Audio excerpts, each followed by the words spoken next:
कचरा पेट्याच का गेल्या कचऱ्यात? शासनाचा निधीचा नावापुरता उपयोग की दुरुपयोग?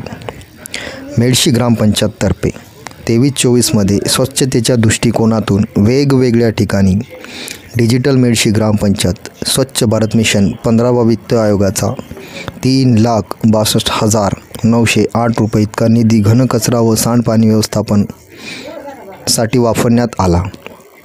त्यामध्ये purchase of litter bins to be fixed public places 85033519 completions of work 1/7/2023 नुसार ग्रामपंचायततर्फे वाजत गाजत XV फायनान्स कमिशन्स योजना अंतर्गत मेडशी गाव परिसरामध्ये विविध ठिकाणी डिजिटल ग्रामपंचायत नावाने ओला कचरा सुका कचरा जमा करण्यासाठी कचरा पेट्या लावण्यात आले.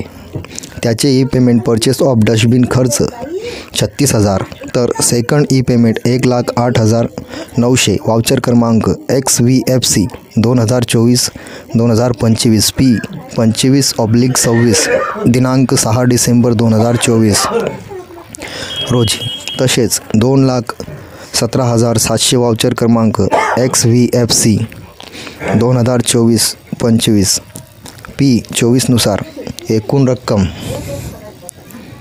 3,62,908 रुपये खर्च करण्यात आले. परंतु वाजत गाजत मेडशी परिसरातील अनेक वेगवेगळ्या ठिकाणी लावण्यात आलेल्या काही कचरा पेट्याची स्थिती ही कचरा पेट्याच कचऱ्यात अशी झाली होती. परंतु वाजत गाजत डिजिटल स्वरूपात दिवाळीच्या दिव्याप्रमाणे जनता व शासनाचा हक्काचा लाखो रुपयाचा निधी खर्च करून झालेला विकास सध्याच्या स्थितीमध्ये का एखाद्या दारुड्याप्रमाणे झोपलेल्या अवस्थेत मेडशी ग्रामपंचायत परिसरामध्ये बेवारस पडलेला आहे. कचरा पेट्याच्या या अवस्थेकडे ग्रामपंचायतीचे दुर्लक्ष की नियोजनाचा अभाव? शासनाचा निधी हे विकासासाठी आहे की तो खर्च करून रेकॉर्ड तयार करण्यापुरता व जनतेची वाहवाह सावडून कचऱ्यात टाकण्यापुरता आहे? असे अनेक प्रश्न परिसरातील नागरिकांच्या मनात निर्माण होत आहे.